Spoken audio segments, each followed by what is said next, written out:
ఎన్ని ధ్యానించుకుందాం. సమయం 6:58 అంటే 7 అయింది. ఒక 5 నిమిషాలు దేవుని వాక్యం ధ్యానించుకుందాం. దేవుని వాక్యాన్ని జాగ్రత్తగా వినాలని నేను కోరుచూ ఉన్నాను. పరిశుద్ధుడైన యోహాను రాసిన సువార్త 12వ అధ్యాయం. యోహాను రాసిన సువార్త 12వ అధ్యాయము మొదటి నుండి కొన్ని వచనాలు దేవుని వాక్యాన్ని చదువుదాం. కాబట్టి యేసు తాను మృతులలో నుండి లేపిన లాజరు ఉన్న పస్కా పండుగకు 6 దినముల ముందుగా వచ్చెను. అక్కడ వారు ఆయనకు విందు చేసిరి. మార్త ఉపచారం చేసెను. లాజరు ఆయనతో కూడా భోజనమునకు కూర్చున్న వారిలో ఒకరు. అప్పుడు మిక్కిలి విలువగల చిన్నమాంసి అత్తరు ఒక సేరున్నర ఎత్తు తీసుకుని యేసు పాదములకు పూసి తన తల వెంట్రుకలతో ఆయన పాదమును తుడిచెను. ఇల్లు ఆ అత్తరు స్వారస్యతో నిండెను. ఆయన శిష్యులలో ఒకడు అనగా ఆయన అపరిచితుడై ఉన్న ఇస్కరియోతు యూదా అత్తరెందుకు 300 దేనారములకు అమ్మి బీదలకు ఇయ్యలేదనెను. అతడు నాకు చెప్పినది బీదల మీద శ్రద్ధ కలిగి కాదు గాని వాడు దొంగ అయి ఉండి తన దగ్గర డబ్బు సంచి ఉండినందున అందులో వేయబడినది దొంగిలించుతూ వచ్చాను గనక అలాగూ చెప్పాను.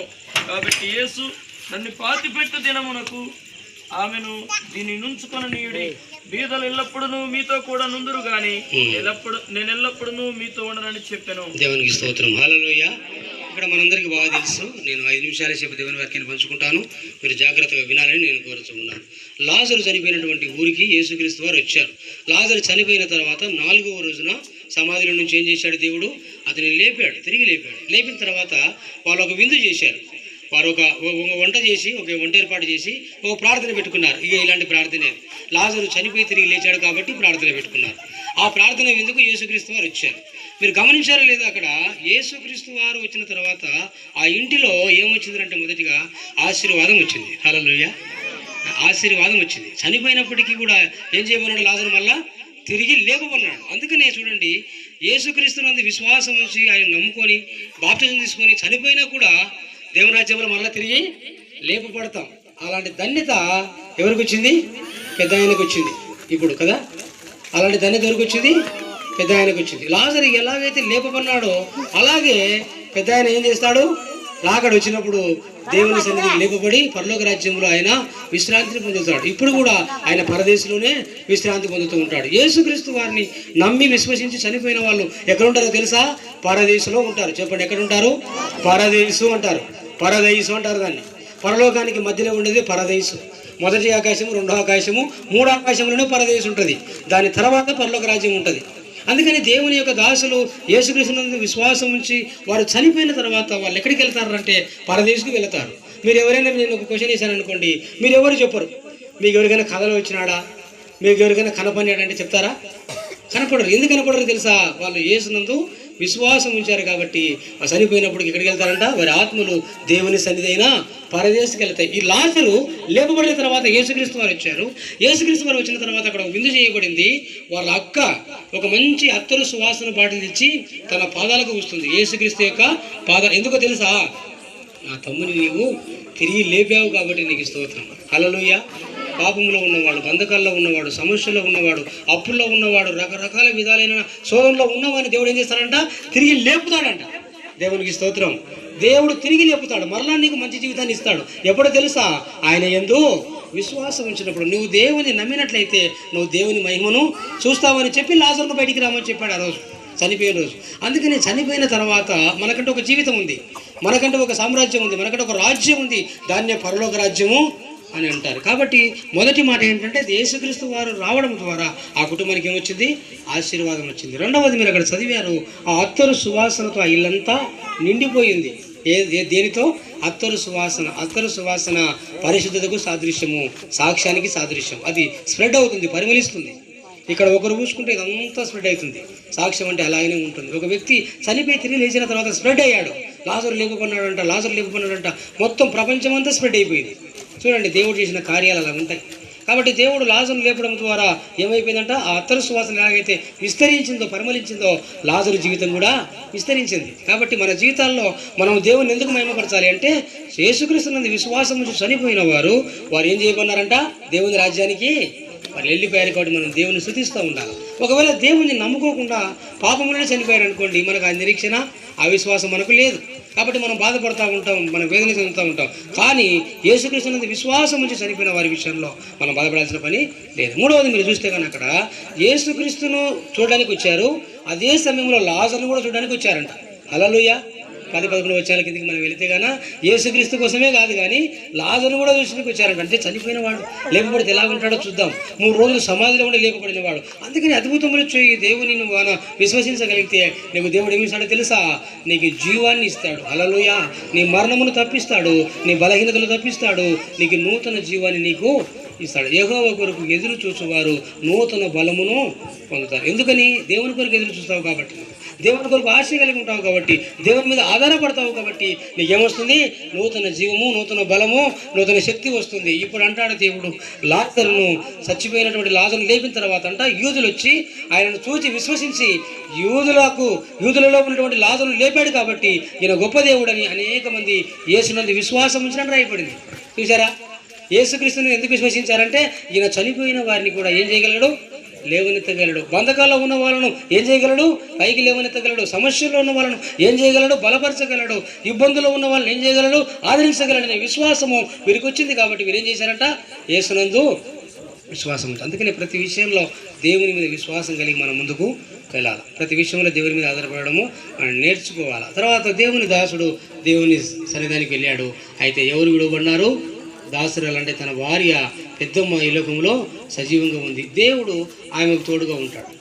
ఇంకొక మాట చెప్తాడు, విధవరాలి పక్షాన్ని నేనేం చేస్తానంటాడు దేవుడు? నేను వ్యాజ్యం ఆడతానంటాడు. విధవరాలి పక్షాన నేను వ్యాజ్యం ఆడతాను. తల్లిదండ్రులని పిల్లల పట్ల, విధవరాల పట్ల నేనేం చేస్తాను? నా కనుదృష్టిని నేను ఉంచుతాను. నేను వాళ్ళను ప్రేమిస్తాను, వాళ్ళని ఆదరిస్తాను. ఎందుకు దేవునికి అది ఇష్టం అంటే వాళ్ళకు నేనే దేవుడుగా, నేనే తండ్రిగా, నేను వారికి తోడుగా ఉంటాను అంటాడు. నిజమైన భక్తి యాకోబు 1:10 నుంచి కానీ మీరు చూసుకుంటూ వస్తే, నేను నిజమైన భక్తి ఏంటంటే దిక్కులేని పిల్లలను, అంటే తల్లిదండ్రి లేని పిల్లలను, విధవరాలను, అంటే భర్తలు చనిపోయి విధవరాలుగా ఉన్న వారిని ఆదరించటము, వారి బాధల్లో పరామర్శించడమే నిజమైన భక్తి అని చెప్పాడు. కాబట్టి నిన్ను ప్రేమించు వర్ధిల్లెదము, నీ క్షేమం కొరకు మేము ప్రార్థించదమని ఇశ్రాయేలీయులతో దేవుడు ఎలాగైతే వాగ్దానం చేశాడో మనం కూడా వారి కొరకు ఏం చేయాలా? ప్రార్థన చేయాలి. దేవా, వారిని మీరు ఆదరించండి, వారికి ఆరోగ్యాన్ని ఇవ్వండి, వారికి బలం ఇవ్వండి, తన భర్త లేనటువంటి ఆ యొక్క తోడును, అలాంటి ధైర్యాన్ని, అలాంటి విశ్వాసాన్ని మీరు ఇవ్వండి అని మనం ప్రార్థించే వాళ్ళము. దాన్నే నిరీక్షణ అంటారు. అందుకనే మరిగా ఆ పని చేసింది. నా తమ్ముడిని నువ్వు తిరిగి బ్రతికించావు కాబట్టి నేను ఏం చేసినా తన పాదాలకు కోసి క్లాత్తో కాదు, బట్టతో కాదు, తన తల్ల వెంట్రుకలతో చూస్తుంది. ఎంత హానర్ చేసిందో చూడండి మీరు. తల వెంట్రుకలు ఘనతకు సాదృశ్యం. స్త్రీకి తల వెంట్రుకలు చాలా గౌరవప్రదమైనవి.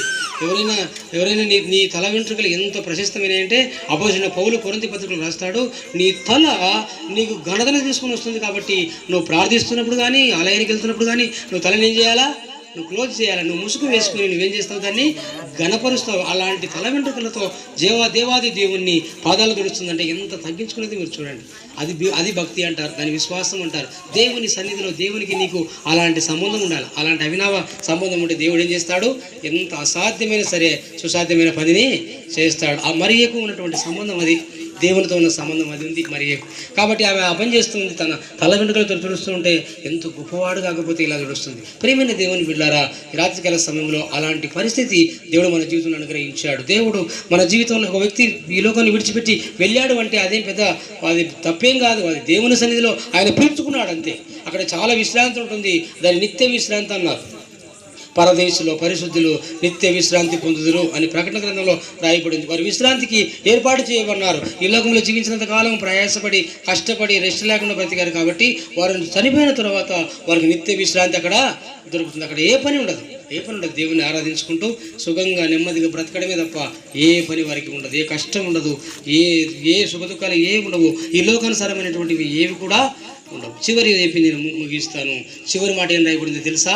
ఈ కుటుంబం నుంచి యేసుక్రీస్తు వారు బయటికి వెళ్ళే సమయానికల్లా ఈ ముగ్గురిని దేవుడు దీవించాడు. హల్లెలూయా. మార్తా, మరియా, లాజరు. మార్తా, మరియా, లాజరు. ఎవరు వేరే పేర్లు వినపడుతున్నాయా? ఎందుకని? ఎవరు లేరు వాళ్ళకి.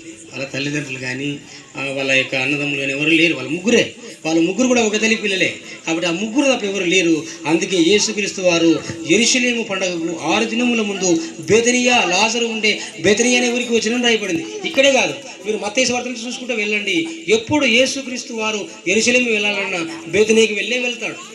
బేతనీ అంటే ఈ లాజరు మార్తా మరియా ఇంటికి వెళ్తాడు. ఎందుకంటే వారికి ఎవరు లేరు. వాళ్ళ తల్లిదండ్రులు లేని పిల్లలు. ఒక మాటలు చెప్పాలంటే వాళ్ళు ఎవరంట?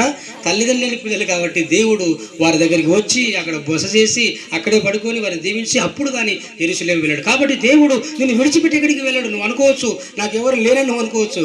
దేవుడు నీకున్నాడు. నువ్వు ఎప్పుడైతే దేవుడు నమ్ముతావో నీ బాధల్లో, నీ సమస్యల్లో, నీ కష్టాల్లో ఏ సమస్యలను రానియండి, ఒక విశ్వాసం నీకు ఉండాలా. నాకు దేవుడు ఉన్నాడని నమ్మాలను. ఎవరు వచ్చినా రాకపోయినా దేవుడు నిన్ను నడిపిస్తూ ఉంటాడు. దేవుని విడిచిపెట్టవద్దు. కుటుంబ సభ్యులు, తల్లిదండ్రులు, భార్యాభర్తలు ఒకవేళ కొన్నిసార్లు దూరం అవుతారేమో కానీ నీ దేవుడు మాత్రం నీకు దూరము కాడు. ఎందుకంటే ఆయన నీతోనే ఉంటాడు. అందుకని బేతనీయకు ఆయన వచ్చేవాడు. ప్రియమైన దేవుని బిడ్డలారా, తర్వాత ఏంటో తెలుసా? లాజరుకు వివాహమైంది, మార్తా మరియలకు వివాహమైంది, వారి కుటుంబాలు దీవించబడినాయి. అసలు బేతనీయ అనే గ్రామమే ముగ్గురి ద్వారా దీవించబడింది. హల్లెలూయా. మన ద్వారా చూడండి, ఒక దీవించబడింది. బైబిల్ గ్రంథంలో బేతనియా అని రాయబడిందంటే దాని అర్థం ఏంటో తెలుసా? దైవ కృప కుటుంబానికి ఉన్నది. కనుక ఈ సమయంలో పెద్దమ్మ కూడా దేవుడు ఆరోగ్యాన్ని, ఆయుష్ని ఇవ్వాలని, వారి పిల్లలు కూడా దేవుడు ఆదరణ, ఆరోగ్యం అనుగ్రహించాలని, వారిని దేవుడు 30ంతలుగా 60ంతలుగా 100ంతలుగా హెచ్చించుకుంటూ దేవుడు వెళ్ళాలని మనం ప్రార్థన చేయాలి. ఎందుకంటే దేవుడు చాలాసార్లు అనుకుంటాం కానీ పెద్దవాళ్ళు లేనప్పుడు దాని లోటు తెలుస్తుంది. వాళ్ళు ఏం పని చేయరు. వాళ్ళు ఏదో మంచంలో పడతారు, అనారోగ్యం ఉంటుంది, మనం అనుకుంటాం కానీ ఏం పని చేయలేదని. కానీ వాళ్ళు వెళ్ళిన తర్వాత ఆ లోటు ఏంటో, ఆ బాధ ఏంటో మనం అనుభవిస్తాం. కాబట్టి దేవుడు చెప్తున్నాడు ఏమని తెలుసా? నీకు దూరం అయిపోయిన నీ తండ్రిని బట్టి నేను ఇంకా నిన్ను ఆశీర్వదిస్తాను. అబ్రహాం చనిపోయేటప్పుడు ఇస్సాకు చెప్పాడు దేవుడు, నువ్వు భయపడాల్సిన పని లేదు, నీ తండ్రి ఉన్నంత పరిస్థితి కంటే ఎక్కువ పరిస్థితి నీకు నేను ఇస్తాను. ఆ దేశం ముందు ఇస్సాకు విత్తనం వేసి 100 పంటను కోసినని రాయబడింది. దేవునికి స్తోత్రం. హల్లెలూయా. 1 ఎకరం 40 మూటలే పండేది, 50 మూటలే. కానీ ఇస్సాకు విషయంలో చెప్తున్నాడు 100 అని రాయబడింది. కాబట్టి దేవుడు ఇంకా మిమ్మల్ని 30ంతలు 60ంతలుగా 100ంతలుగా దీవించాలని, దేవుడు తన దాసుడు విడిచి వెళ్ళినటువంటి కుటుంబాలను దీవించాలని, వారి కొడుకులను, కోడళ్లను, వారి మనవలను, మనవరాలను, వారి భవిష్యత్తును కూడా దేవుడు దీవిస్తాడని ఈ లాకల కుటుంబం ద్వారా మనం గ్రహించాలని కోరుకుంటూ ఈ కొద్ది మాటలు ముగిస్తున్నాను. దేవుడి వాక్యాన్ని దీవించును గాక. అందరి తల్లోంచి కళ్ళు మూసుకోండి. దేవునితో ఒక మాట నువ్వు చెప్పాలి. ప్రభువా, నువ్వు మాకు తోడుగా ఉండు నాయనా. ప్రభువా, నాకు తోడుగా ఉండు తండ్రి. నాకు మంచి ఆరోగ్యం నాయనా. ఇదిగో నా భర్త ఈ లోకాన్ని వదిలిపెట్టి ఉండవచ్చును కానీ నీవు నాకు తోడుగా ఉండు తండ్రి. నాకు ఆరోగ్యం ఇవ్వని పెద్దమ్మ ప్రార్థన చేసుకోవాలా? మనము ప్రభువా, నువ్వు తన దాసుని తీసుకుని వెళ్ళావు కానీ నీ కృప, నీ సహాయము, నీ తోడు ఈ కుటుంబాలకు అనుగ్రహించని ప్రార్థనకు వచ్చిన మీరు ప్రార్థన చేయాలి. ప్రార్థన చేసుకుందాం. తండ్రి, నీకు వందనాలు, నీకు స్తోత్రాలు చెల్లిస్తూ ఉన్నాం. ఈ నెల ప్రార్థన కూడికలో మరొకసారి నైనా మా పెదనాన్నగారు వానాల పెద్ద వెంకటస్వామి గారి ఈ కూడికలో, ఈ జ్ఞాపకార్థంలో మరొకసారి మేమందరం కలుసుకొని ఒక విందు చేసుకొని మా ప్రభువ అందరిని ఆహ్వానించి, రక్త సంబంధికులను, బంధుమిత్రులను ఆహ్వానించి మా ప్రభువు గడుపుతున్నటువంటి ఈ సందర్భాన్ని బట్టి మీకు స్తోత్రం. మీ దాసుని మీ ఆత్మ సన్నిధానంలో మీరు చేర్చుకున్నారు. మీ దాసులకు కూడా మంచి ఆరోగ్యం అనుగ్రహించండి. మీ దాసులకు బలము, శక్తిని అనుగ్రహించండి. దేహమునకు ఆరోగ్యమును, ఎముకలకు సత్తువిధ ఇచ్చండి ప్రభువ. మీ దాసులకు ఉన్న ప్రతి బలహీనతను మీరు దూరపరచండి అయ్యా. ఎలాంటి అనారోగ్యం నీ దాసులకి రాకుండా సంపూర్ణమైన ఆరోగ్యం అనుగ్రహించండి. మీ అంది విశ్వాసంతో, భయభక్తులతో విశ్వాస జీవితాన్ని కొనసాగించి మీకు మహిమకరంగా జీవించే వాక్యం పెద్దమ్మకు మీరు అనుగ్రహించమని ప్రార్థన చేస్తున్నారు. అయ్యా, మీరు తోడుగా ఉండండి తండ్రి. స్తోత్రం. లాజరు, మార్తా, మరియలకు ఎలాగైతే ఒక తండ్రిలాగా తోడుగా ఉన్నారో మీ దాసరానికి కూడా మీరు తోడుగా ఉండండి అయ్యా. వారి పిల్లలకు, వారి కోడళ్లకు, మనవళ్లకు, మనవరాళ్లకు, మాకు, సమస్త బంధుమిత్రులకు మీరు తోడుగా ఉండి దీవించండి ప్రభువా. వారు చేస్తున్న ప్రతి పనిని మీరు ఆశీర్వదించండి. ఘనతయు, మహిమయు, ప్రభావాలు మీకు ఆరోపిస్తాం. మా ప్రభు అయిన యేసుక్రీస్తు నామములో అడిగి బ్రతిమాలి వేడుకొనుచున్నాము తండ్రి. ఆమేన్. పరలోకమందున్న మా తండ్రి, నీ నామం పరిశుద్ధపరచబడును గాక. మీ రాజ్యం మాకు వచ్చును గాక. మీ చిత్తం పరలోకమునందు నెరవేరినట్లు భూమి మీద నెరవేరును గాక. మా అనుదిన ఆహారం మాకు దయచేయండి. మా ఇళ్ళ అపరాధము చేసిన వారికి క్షమించినట్లు మా అపరాధములకు క్షమించి మమ్మల్ని శోధనలోకి తేక దుష్టు నుండి తప్పించు. ఎందుకనగా రాజ్యము, బలము, శక్తి, మహిమ నిరంతరం నీవైనవి తండ్రి. ఆమేన్. పరమ తండ్రి అయిన దేవుని ప్రేమ, ఆయన కుమారుడైన యేసుక్రీస్తు వారి కృప, పరిశుద్ధాత్మని యొక్క అందిన సహవాసము, సంబంధము, సన్నిధి ఇప్పుడు ఎల్లప్పుడూ తన దాసురాలు వానల లక్ష్మ గారితోనూ, పెద్దమ్మతోనూ, మాతోనూ, వారి కుమారులతోనూ, వారి యొక్క కోడళ్లతోనూ, మనవలతో, మనవరాళ్లతోనూ, సకల పరిశుద్ధులతోనూ, చేరవచ్చిన సంఘముతోనూ ఇప్పుడు ఎల్లప్పుడూ సదాకాలము తోడైంది వర్ధిల్ల చేయును గాక. ఆమేన్.